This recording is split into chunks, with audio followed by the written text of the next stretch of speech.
יקרים וחשובים, הרב משה סבן שליט"א, נשמה טובה, בן תורה, עושה למען התורה, עוזר לעם ישראל. אפשר לקרוא לו מתלמידים של אהרון הכהן, אוהב שלום וכותב שלום.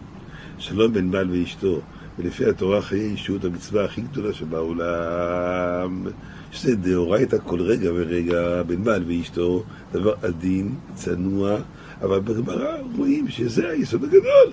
רב שהיה גדול הדור, רב ושמואל, שני גדולי הדור, מימר לא עשה שיחה בטלה, מימר לא הלך 400 בלי תפילין, ולא הסתכל חוץ ל4 אמותיו עם אשתו, קלות ראש. גמרא במסכת ברכות סמך בן, שרב כן היה תחת המילה והתפעל.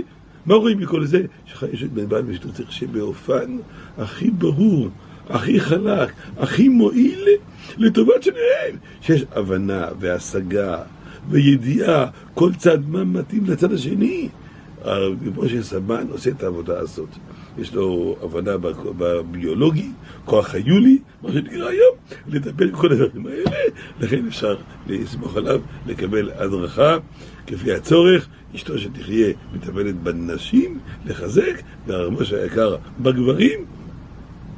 זה יסוד גדול גם מצד הגוף, איך לשמור על הבריאות, מה לאכול, איך לאכול, איך להסתדר. כאן מצד המצווה בין בעל ואשתו, דבר גדול מאוד. אני מברך אותו, הרב משה היקר, צריך להמשיך הלאה, להרבות שלום ולזכות את הרבים, להרבות הרבה בתים בעם ישראל, שכל הבתים עם ברכה והצלחה, ועל ידו יתקיים מאמר חז"ל הקדושים בסעודה י"ז, איש ואישה שזכו, שכינה ביניהם, שיהיו לכולם ברכה והצלחה, חיים טובים. יש בך, הבך אומר בסימן רשפה, בכל שבת, עונג שבת זה תשמיש, אומר הבך,